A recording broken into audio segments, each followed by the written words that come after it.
This is Paul Wilson. And Chris Ehmke. You're listening to the Diesel Performance Podcast.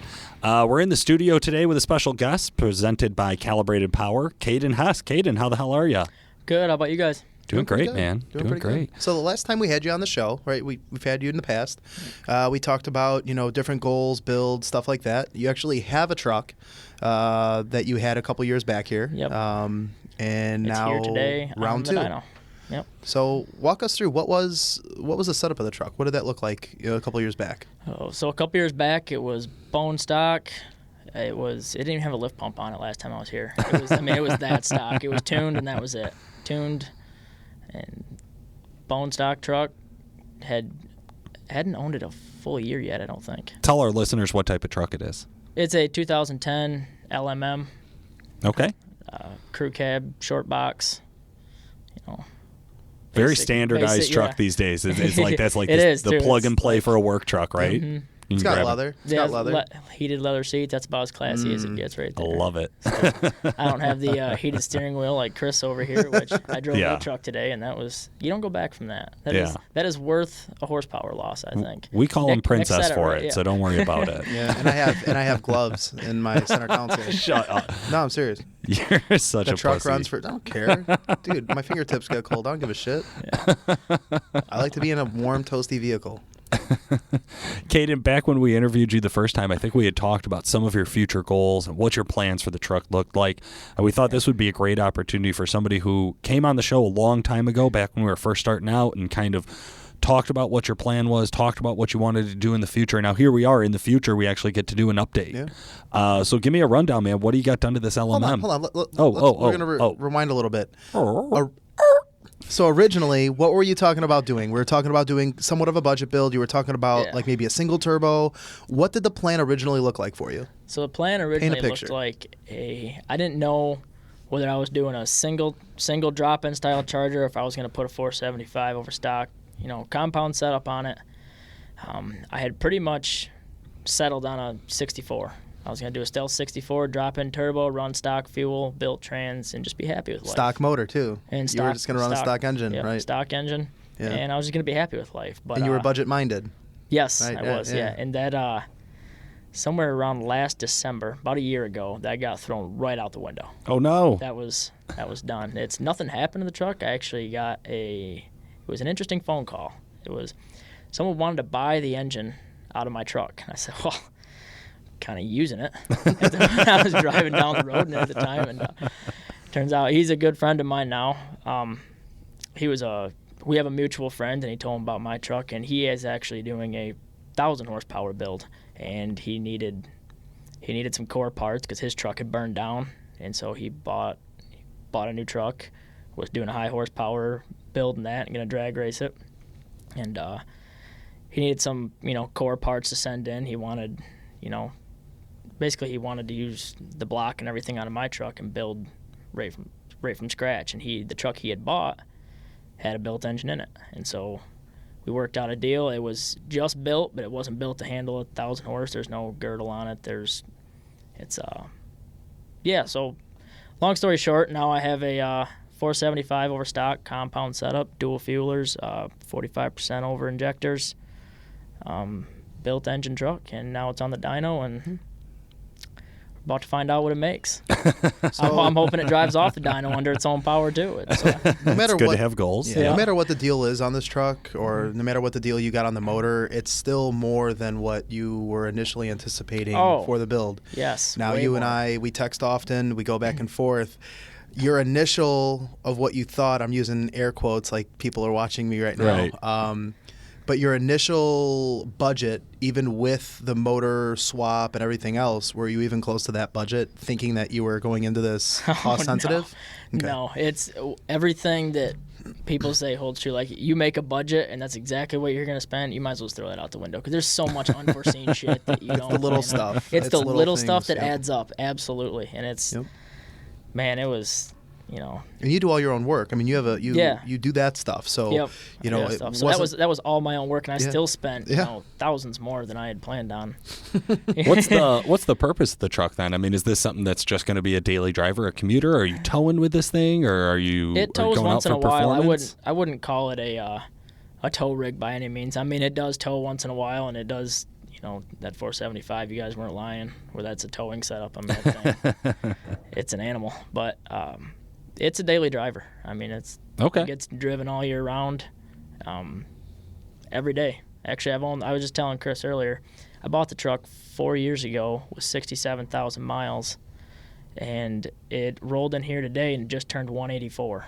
Oh, wow. So it gets some miles put on it. I mean, it gets driven all over the place, and so I'm like, where the hell did you go? I mean, I put 20,000 on the Ram this year, but how many places did I get to travel to? Right, yeah. But it's still like I'm cringing, like I'm ready to park the thing, leave it in my garage, go buy a beater to drive. Shit. Mm-hmm. I get it. Well, let's talk a little bit about what your expectations were when you kind of got into this build, and then what the reality has been. You mentioned the 475, great for towing, something that we preach a lot, but I think until you get behind the wheel, it's hard to really understand what that translates to. Mm-hmm. Yeah. So when you were putting this build together, what were you hoping to get out of it? What was that feeling that you were looking for from this project?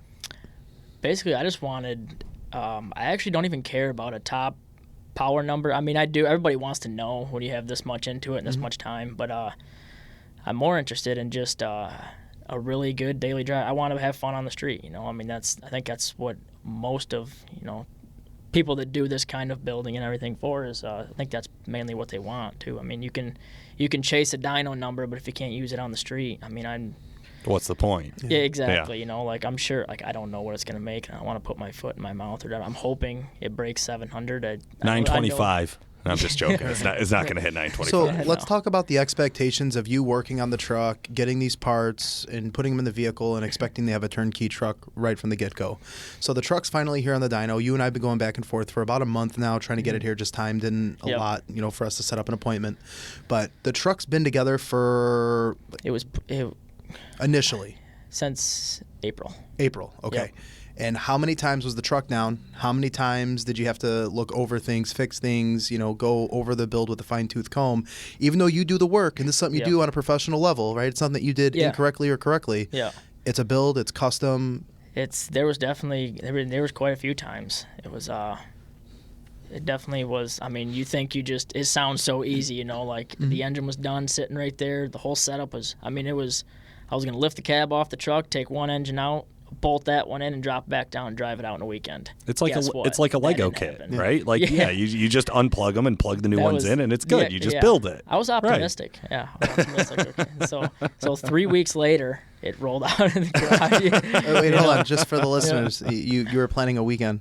Right. I was planning a weekend, yes. I was planning a weekend. I told Chris that, and whether he wants to admit it or not, I'm sure he just laughed. And I texted him, and he's like, that's not going to happen.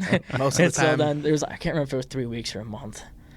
I don't know. There's a lot of times. What's funny is at the shop we tell guys your 40 hours R&R on an engine. Pretty standard, right? On any of the diesels, really. Yeah. Your 40 hours first, pull the engine out, put a new engine in, and have the truck running and driving. So a weekend, that's a long fucking weekend. That's 8 hours of sleep in 2 days just for the math. But you got to look at it like from this perspective. We do it in 40 hours, right? That's just to pull a motor and put a motor in. Well, what about buttoning everything up, fluids, running the motor, or having access? Like, we have a full shop that has everything at our disposal. Right. All these little things. That's what the shop's set up to do.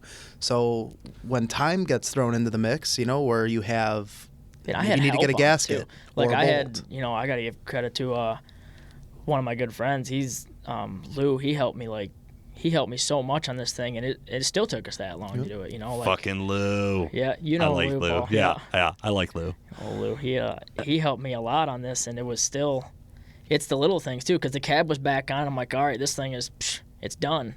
No, it wasn't. There was so much crap that I overlooked, and then you start out the first time and it's pissing fuel all over the ground. Yeah. And oh goodness! There's a clamp you forgot to tighten. Yeah, but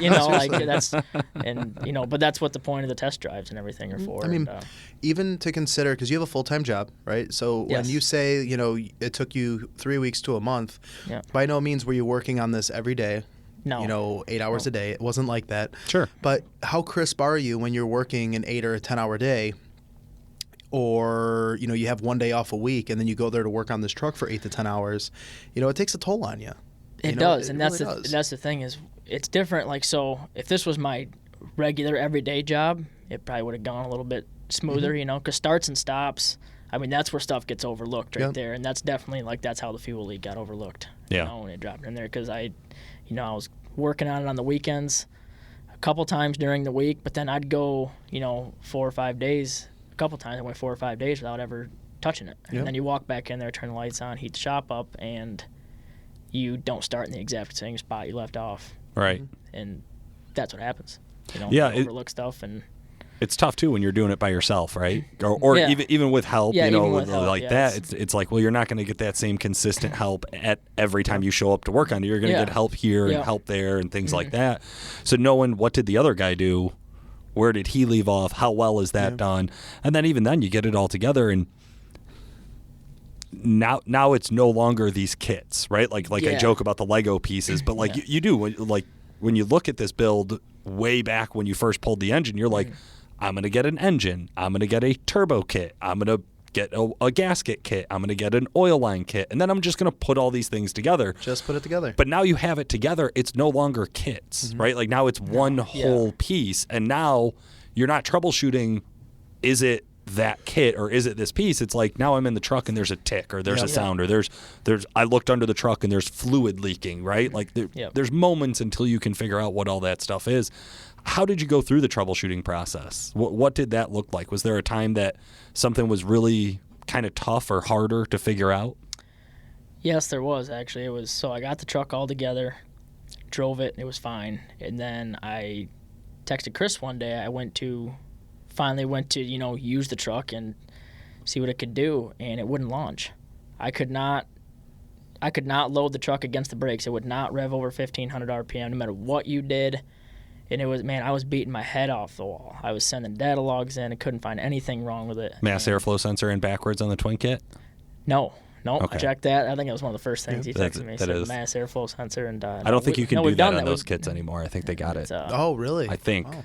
Don't quote me. Took a while. I can't on mine just because the wires won't reach. Oh. Gotcha.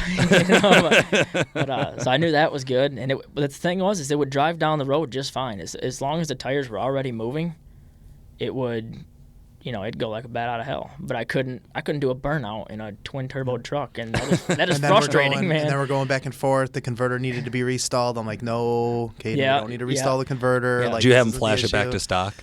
Fuck off. He did, didn't he? He made you flash it back to stock. No, I'm not doing that shit.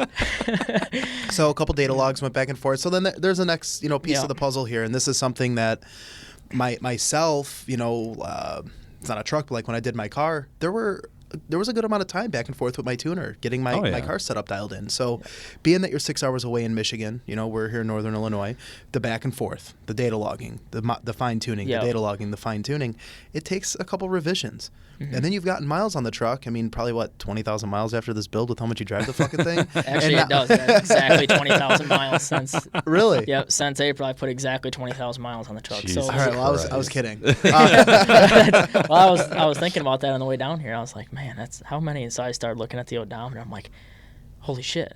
It's been exactly 20,000 miles. Wow. Almost to the mile. Well, I mean, so the twins sound nice, man. You just want to hear them sing. Yeah. Oh, the first drive in it, like all the way home, I didn't even have the radio on. And I never don't have the radio on. Because only serial killers drive with the radio off. I agree. See, hold on. I just want to point out, Kate, your girlfriend's in the room, and you were saying this, and she's shaking her head. Now she's blushing. She has her hand on her face. Like, oh man. So you make her listen. You make her listen to the turbos too. I definitely have, and it is fantastic how just like, I don't want to say irritated, but how much it's not her thing. No. And so she just. Actually, all the way down here, you guys would have loved it. She just did nothing but rag on me because, so this is like my moment, okay? So I'm nervous. I want to see what my truck makes. I don't want it to break. Oh, I've been taking just a beating all day on the way down here. I hope this thing even makes it back. Should I have Al ready to come get us? My mom. I texted my mom and told her she better know how to tow a trailer to come down here and get this thing off. No faith. Oh my gosh, I got guys texting me. From but work when you saying, need your vehicle worked on, who's the first person she calls? Exactly. I look at it like this, right? We have a lot of customers. They come in, they want to get on the dyno, and the dudes are super, super stoked. And if they bring their girlfriends or their wives, no offense, it's kind of a mistake. So for the guys, this is like their I'm getting engaged to. I'm getting married. Yeah. This is their day. Yeah. It is too. I've waited so long for this. And like, how long have we talked about this, Chris? Oh, this has been 3 years. Yeah. This has been 3 years in the making for all of this stuff. Yeah. But it's been since April or May that we've gone back and forth with getting the truck here on the dyno. But you got to look at the plus side. She still showed up. Caden, there's people here who could have scheduled this way sooner than what Chris did, right? He took how long did you take to schedule this? Well, it was about a month now. I won't beat him up too bad because my work schedule conflicted with a lot of the things. Like all summer, I've been meaning to do this and never did. And then, never did, man. He has a job where he's kind of important, so he can't just skip out just randomly. They don't have a dyno at your job? I don't remember what that's like. Actually, they do, but it's not at the branch. What, being important? Being important? No, yeah. I've never known what that's like. That's not a problem. Hashtag fuck you, Paul. We have a lot of fun. It's such a blast. It really is. No. And that's what I was saying is we do really appreciate the comments, even regardless of what they are. We appreciate you guys sending in messages, listening to the show. I've had so many people listening to the show. Mike Miner, a guy I've been talking to about the Humvee build. Have you heard the episode on the Humvee build? He called in today. So passionate, dude. Such a cool guy. Jamokes like Caden, they show up once in a while. We bring them on the show. We have to. We're sorry, listeners.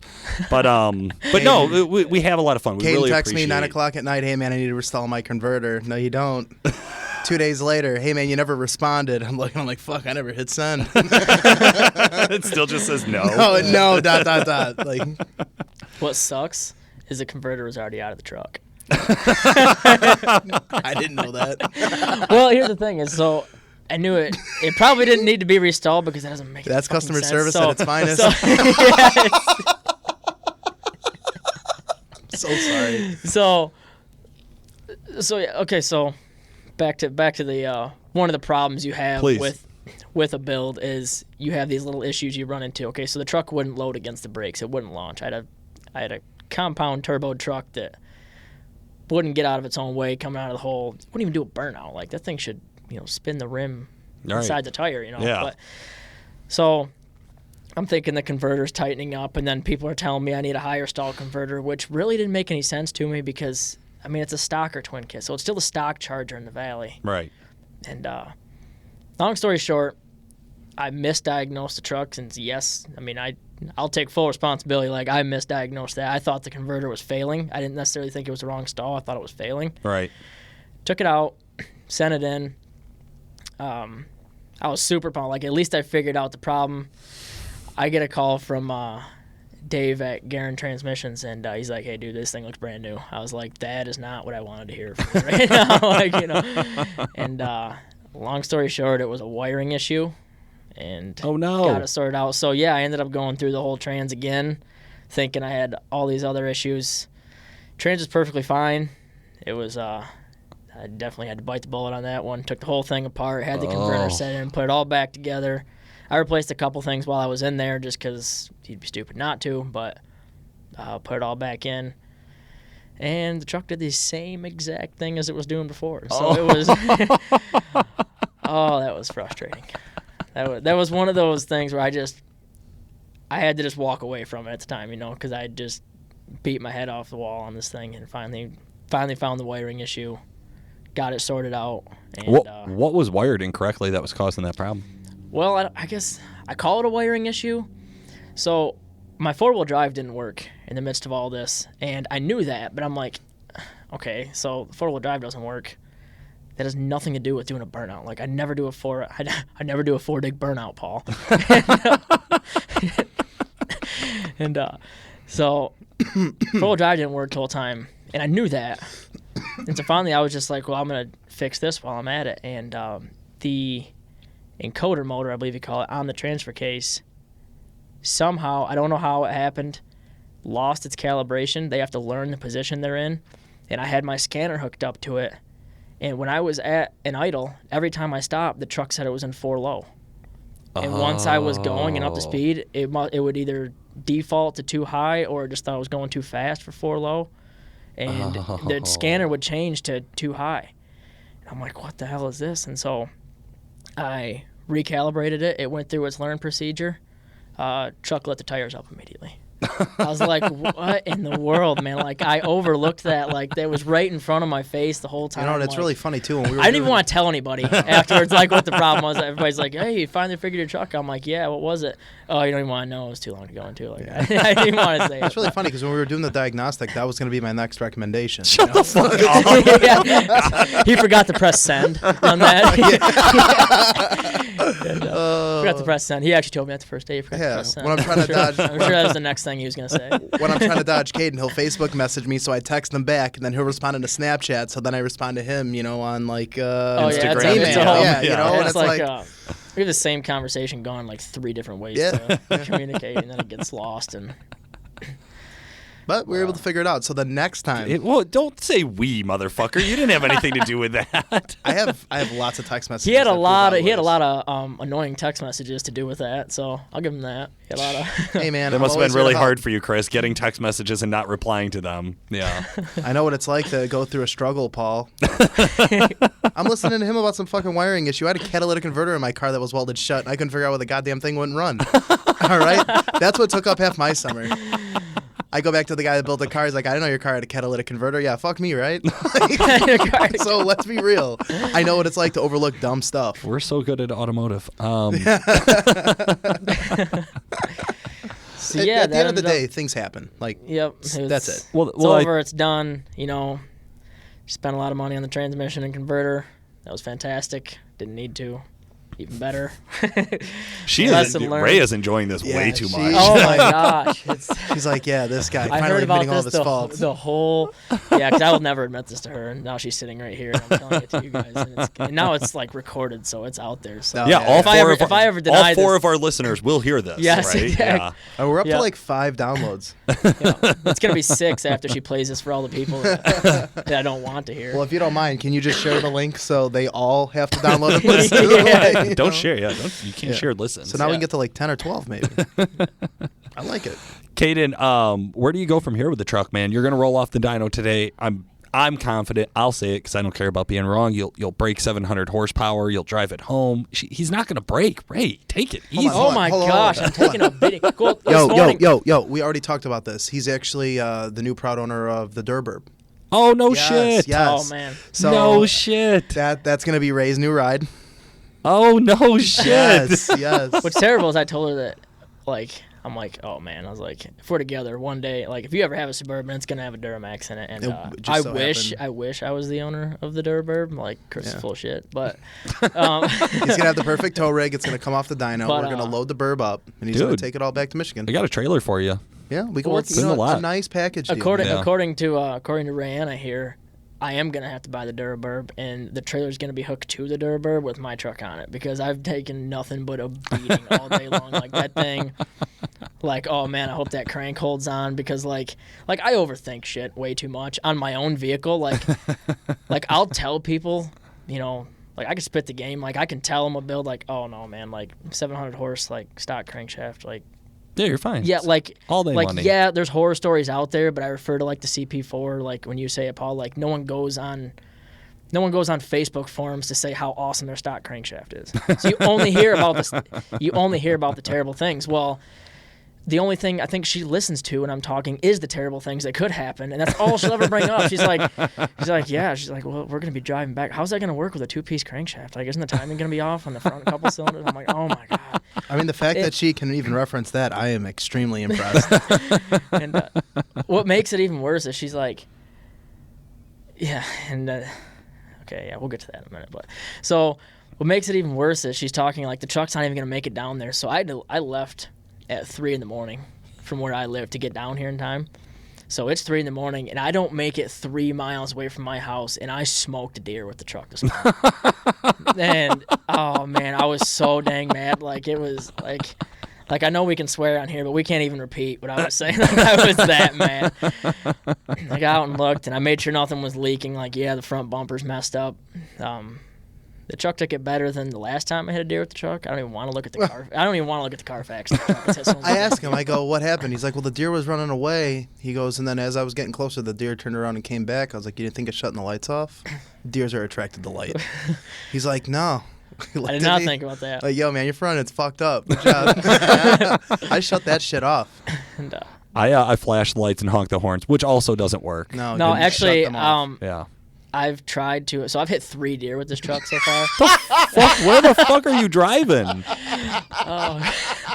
Northern Michigan, man.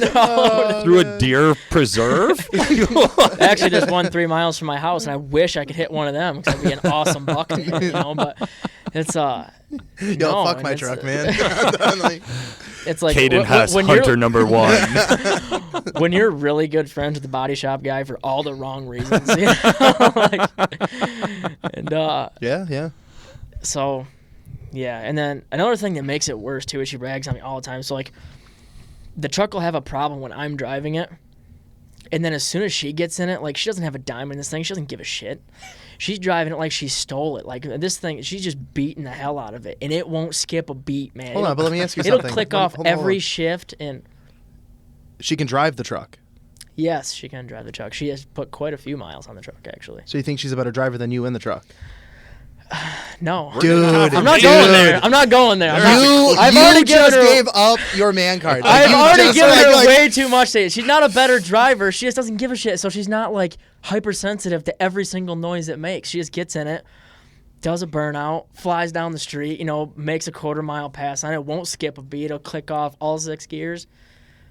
And then I get in it, and yeah. Yeah, I'll tell you what. You know what's going to keep that thing together? Just don't care.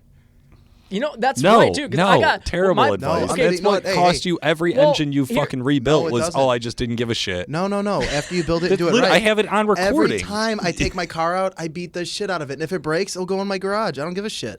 And the things stay together all year. It's awesome. Well, so that's my new philosophy. And he has another vehicle. I'm going to try it because now I actually have bought a beater vehicle to drive back and forth. So now I'm going to, perfect.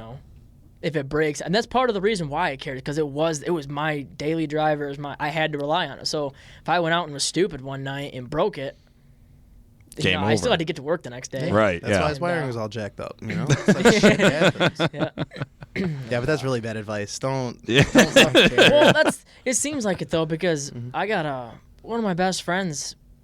He's owned nothing but Ford, and man, like he plows all winter with the truck. He doesn't even use the brakes. Like it's forward. Doesn't even let off the throttle, like bam, reverse, like backing up with the plow, like has never had a problem, never went through a transmission, never went through an engine, like they just never give up. Yeah. And I'm like, what the hell? Like, man, this is a 6.4. Like he had a 6-liter, a 6.4. They never skipped a beat in 170,000 miles. Then he traded them in. Just the fuck out of here. and I'm like, what in the hell? And he doesn't give a shit about them, man. Like he just beats the hell out of them. And then as soon as I try that, it'd probably blow up. But Well, Caden, if you do have advice for the next guy who's out there thinking about going to a twin turbo, 45 over injector, kind of 700 horsepower setup, what advice would you give to the next guy kind of considering those options? Be patient. Like nothing is ever going to be turnkey. As soon as you put that thing together, don't expect to go out there, turn the key, fire it up, and then never have to look at it again, because you're going to have maybe not a lot of stuff, but there's going to be things you overlooked, and there's going to be things you didn't think about, and just be patient. Like it's, be patient, and I would say have a budget, but it's never going to go the way planned. So, it's chess, not checkers. I dig it. Yeah. I dig it. Yeah. So, but it's, it is what I do. Like this is like one of my only hobbies. So like I do enjoy it. Like I get frustrated with the truck sometimes, but then you just hit a deer with it and you feel better. Yeah. Then I'll just go out and drive through some fields until I hit a deer. So you're abusive. Yeah. So, but no, I think it's eventually you will get the stuff sorted out, and it'll be fine. There's a lot of like, look at Chris's truck. It's a 650 horse twin turbo truck. It is turnkey now, and it I wasn't here when they were putting everything together, but I can imagine it probably wasn't turnkey the first time they put that thing together. I'm sure there was some issues with it. And I took a guy yesterday, man. I made a non-believer a believer. Has a truck similar to mine. He has someone tuning it, deleted, whatever, right? Oh, man, you want these things to make power. You want them to be responsive. You got to delete. So I was out in his area. We were talking. We shoot the shit every now and then. He's like, man, I've never gone for a ride in your truck. He's like, let's go for a ride. So I was like, here's the keys. Take it. Came back, man. I don't know if he'd put his emissions back on, but But he was smiling? The truck runs well. The truck runs good, and it's quiet. I like quiet. Yeah, no, for sure. After they've been doing some R&D with some of the other vehicles here, and we had a couple customer trucks in that were smaller deleted engines, and the way they run is just clattery is the best I could say for it. Very fumey. Yeah.